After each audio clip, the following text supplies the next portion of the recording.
You're listening to Two Bobs, conversations on the art of creative entrepreneurship with David C. Baker and Blair Enns.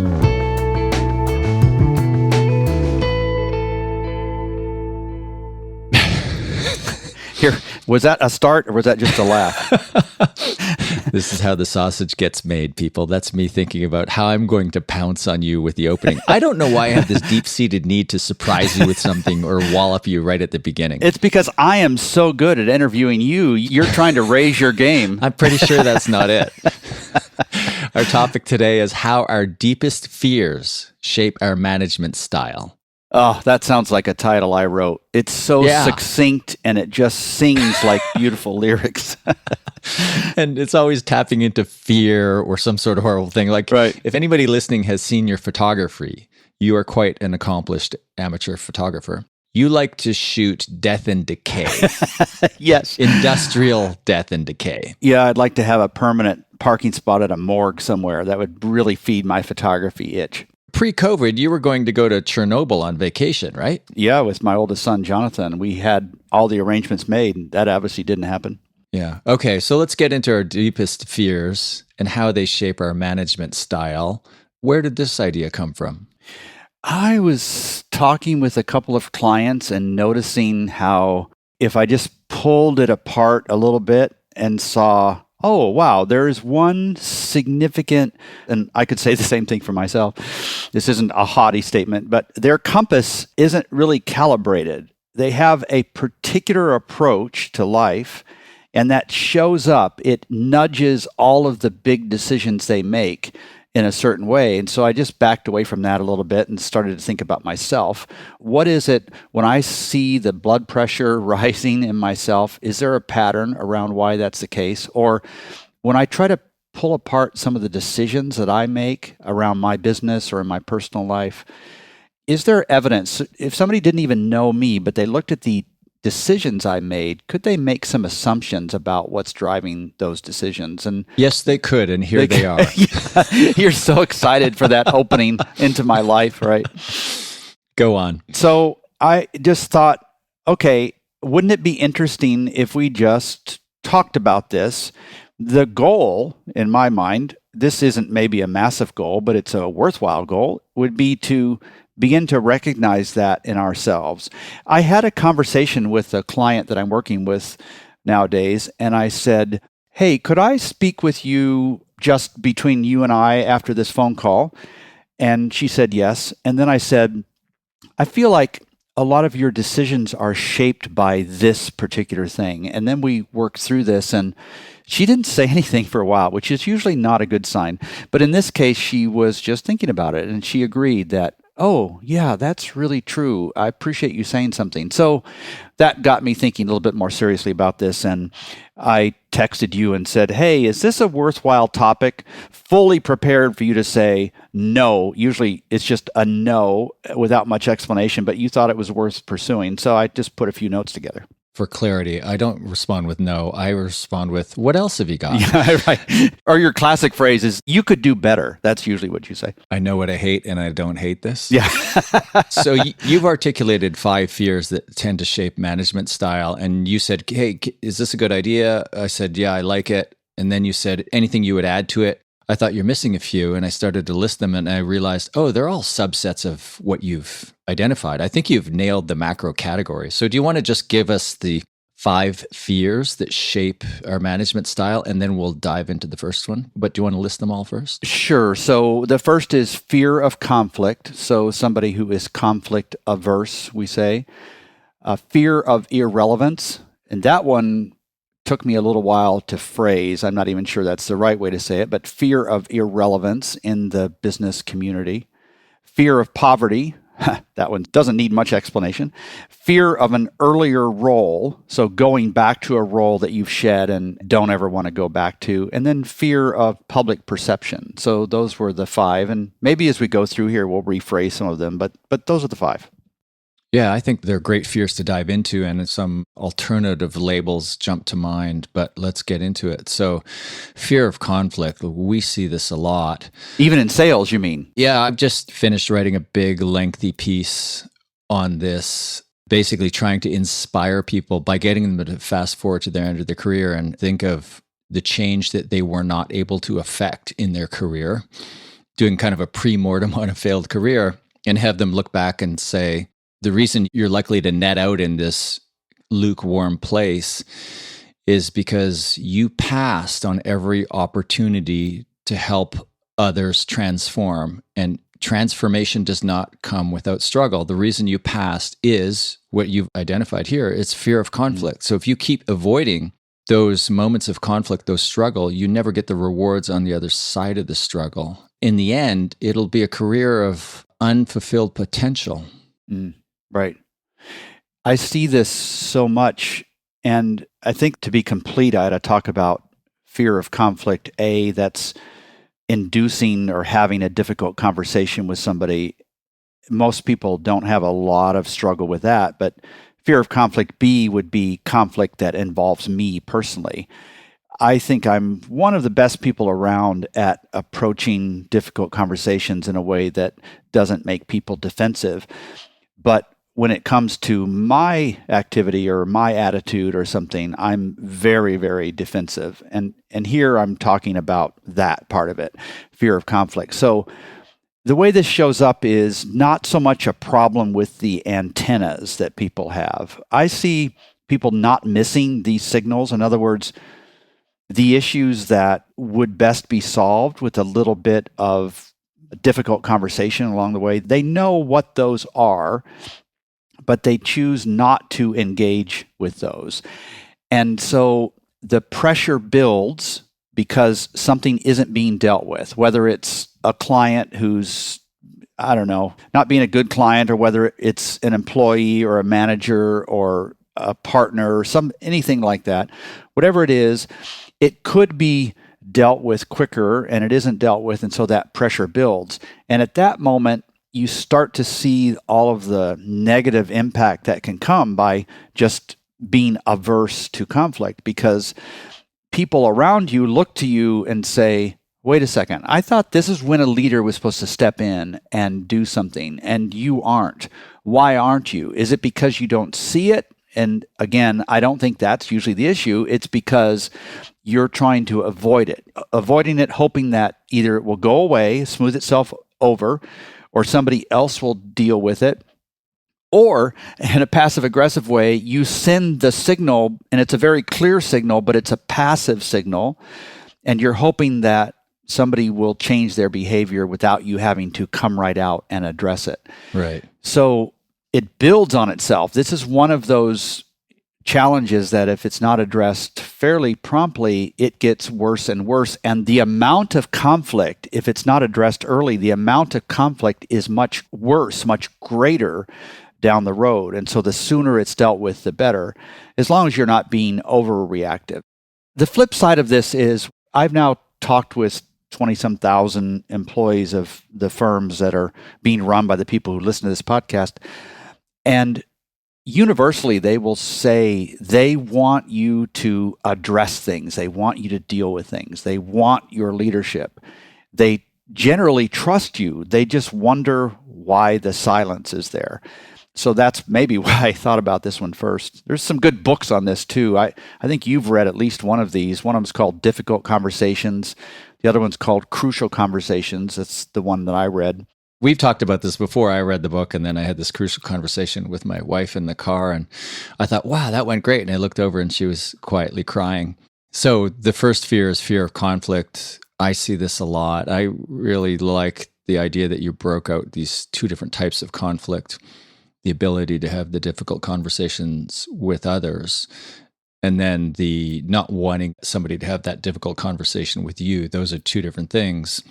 I appreciate your vulnerability in pointing out that you're not so good at the second, because the first type clearly is a superpower of yours, so they don't necessarily go hand in hand, do they? No, they don't. And that's probably an eternal struggle for me, is just thinking through this. It took me about 3 days to relax about something that came up last week. And finally, I started to see the light after that, after sleeping on it for a few days. But what does the environment look like when a leader is conflict averse? What happens is that, well, nothing happens really. That's the point. There's a leadership vacuum.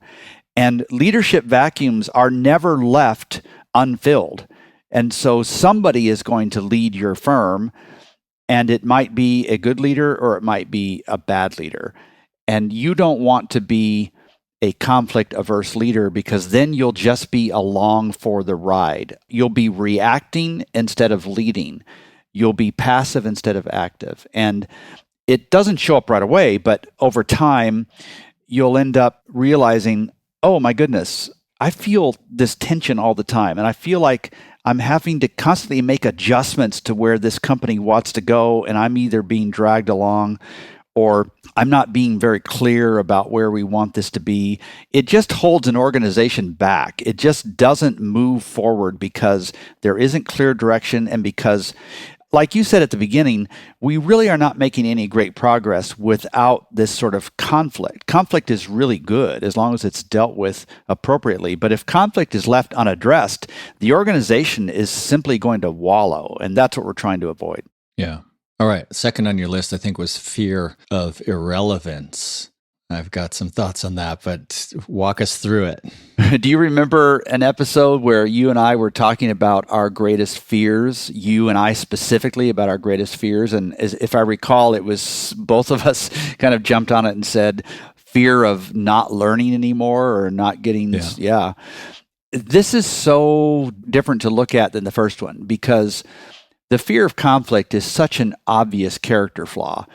But the fear of irrelevance is not something we usually, like, we wouldn't criticize somebody and say, oh, yeah, he's kind of like, I've known him forever and such an asshole. He's so afraid of being irrelevant.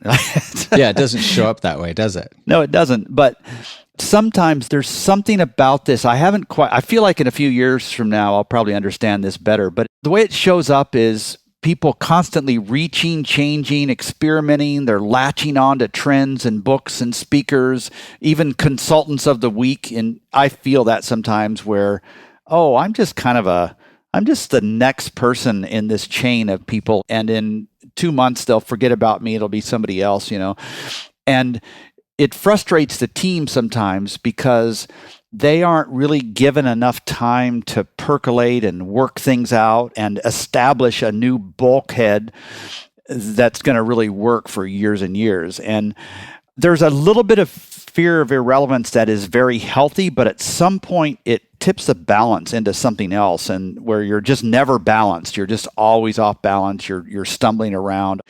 I'm interested in your thoughts on this one. I almost didn't put it on the list, but I just do think it's worth thinking about.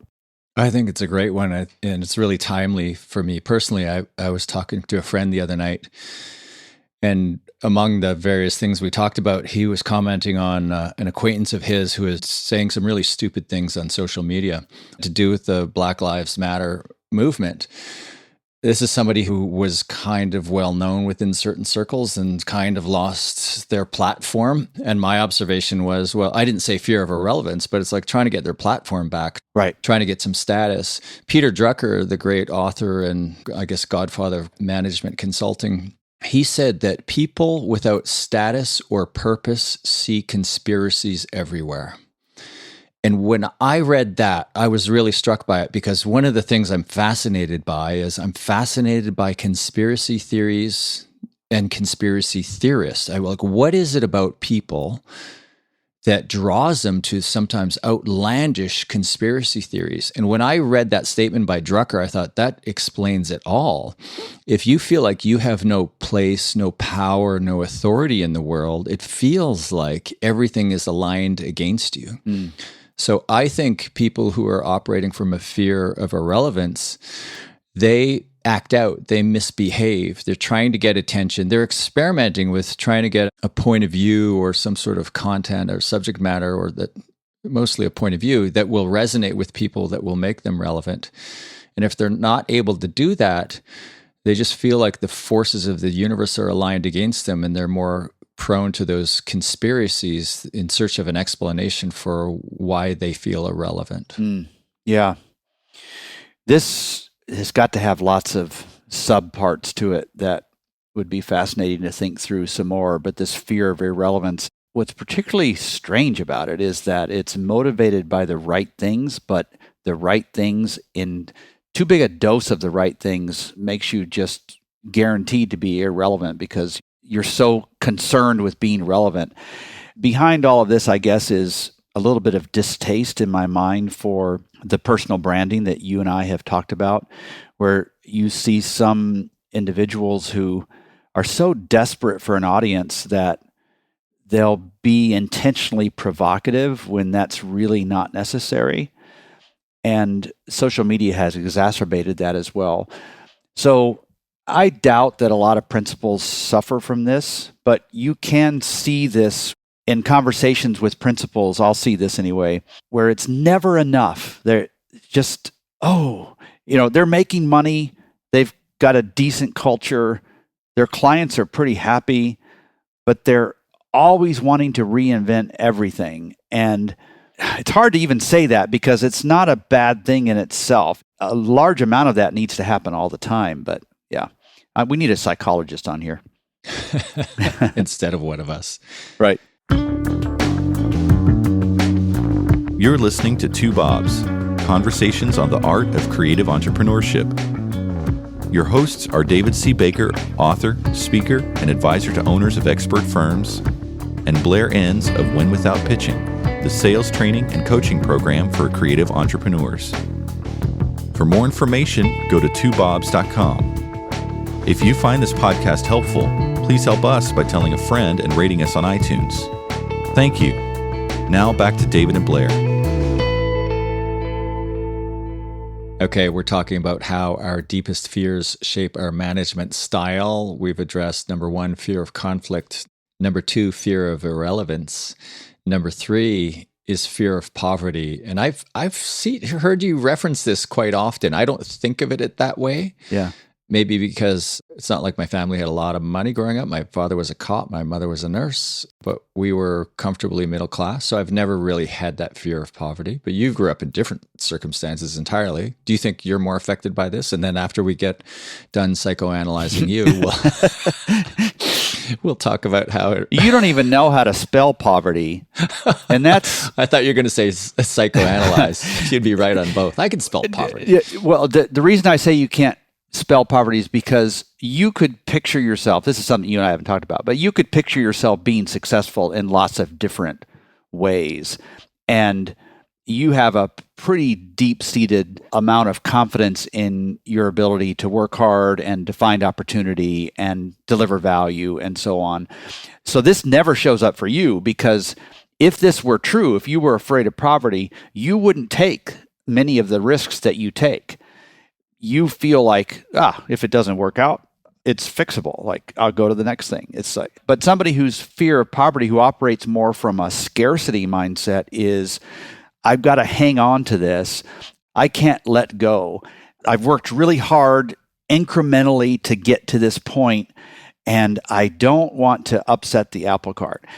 And these folks, their risk-taking band is pretty narrow. They're not driven by massive gains because they don't want massive losses as well. You could think about this in an investment portfolio as well. It's not just about money. I've used the word poverty, but I don't really mean just about money, but it shows up more likely around how you interact with people. You are holding these bigger decisions closer to the vest. It's hard for you to trust other people because you don't want the mistakes that they might make. So you're looking at the decisions, you're approving the decisions, you're trying to provide really careful guidelines. It affects who you hire as well. So you're more driven to hire people who are more blank slates, and you fill them with your own philosophy, your own perspectives about this. You tend to throw up all kinds of reasons why something shouldn't be done and discount all of the advantages that might come from success. This is not as common as it used to be in the past. It will be a fascinating experiment to see how this economic downturn will impact certain people. I don't have any of this, maybe because I've experienced it and lived through it. And you don't either because of your confidence in doing some of this. But I do see it out there in firms who, they're not unhappy at all. They just don't want to rock the boat too much. And the longer they've been in business, the less likely they are to change things up. It's almost as if they're current success is the biggest implement to even greater success. They've figured out by tweaking the dials how to get here. Let's not upgrade to this new piece of equipment. Yeah, I know what could happen if I do. It'd be so amazing, but this is good enough. That's what I mean by fear of poverty. Yeah, so money going out is almost always an expense rather than an investment. Right. There's a limbic response to risk where it's like an emotional reaction.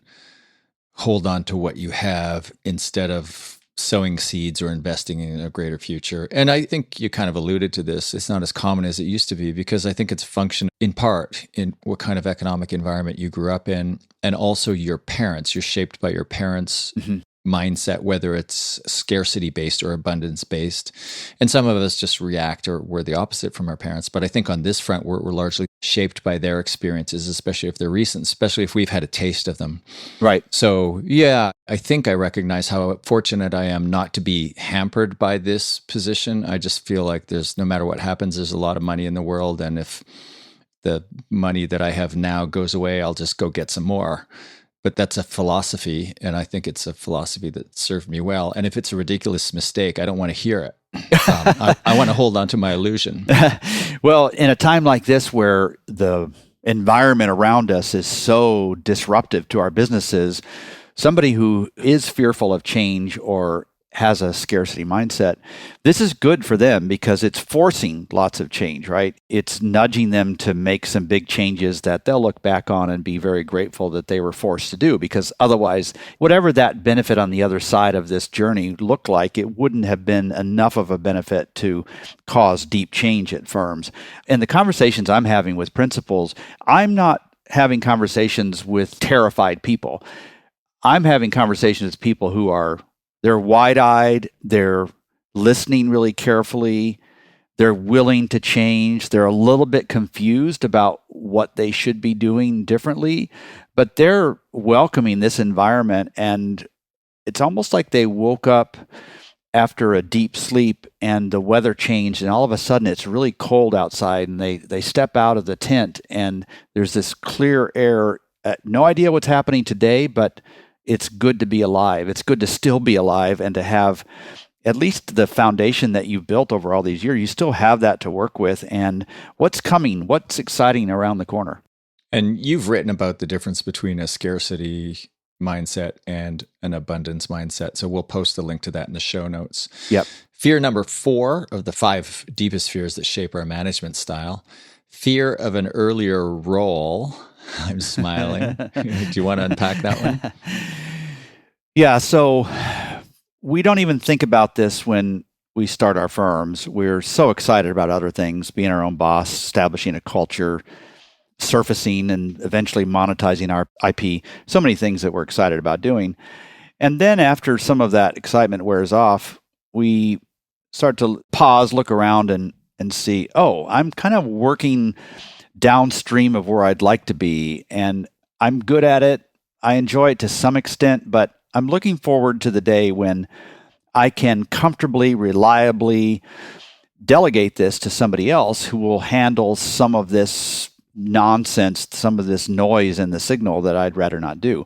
So you hire people. That's where not just the middle layer, but the first layer of people, and they come along, and it's just great. They handle it maybe even better than you did. And you're just luxuriating in this role that you have that resembles the role that you envisioned for yourself. You're leading a firm and you're not having to do all the things that other people are pretty happy to do.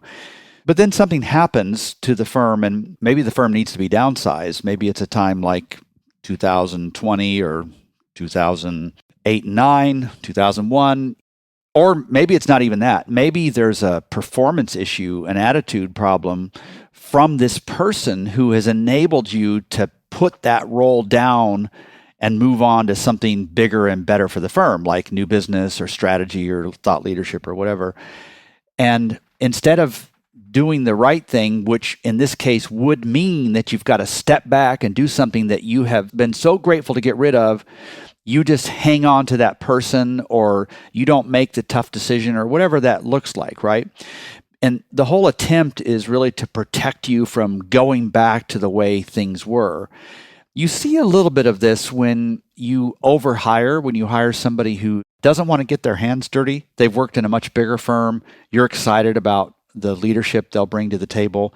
But what they don't realize is that this is a smaller firm that they're working at, and you got to get your hands dirty. Your job description isn't 2 things, it's 7 things. And they only want to do 2 things, and they kind of put off the other 5 things. You see that. It's the same sort of thing happening. So growth in your role is good, but especially during difficult times, don't be terrified of going back to that sometime. It's not going to kill you. It might even be refreshing. It might even give you a completely different perspective on what it's like to work at your firm, the lack of process, the lack of communication, whatever it is, and you'll have a chance to impact those areas like you haven't before. I see this a lot. It only happens with principals who have grown into a more suitable role, but those are the ones who sometimes, when faced with the pressure, don't want to go back to that role because they've tasted what's on the other side.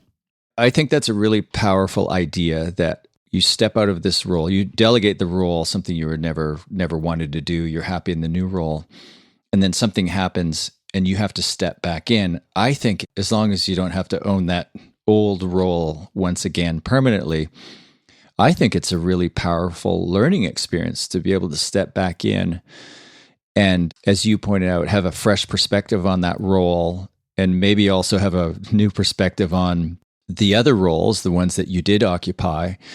It's just this idea of kind of sampling, going back and forth. It's like putting yourself in other people's shoes. I think we should embrace that over the short term if it happens. And maybe I'm talking to myself, and in part this podcast is for me to get free consulting from you. I've had to step back into some things this March when COVID hit that I really was happy to have delegated. And I'm really grateful for the chance to get back in and see some things that I want to change on how the role is done. But now I'm ready to get out of it again. 30 minutes and you're done. The test is over. Yeah. The 5th and final deep fears that shape our management style is fear of public perception. I find this one a fascinating one that I think about a lot. What were you thinking when you put this on the list as the 5th one? Maybe it's more at the front of my mind given what's happening in the world in 2020. And it doesn't usually show up when everything is going great for the firm.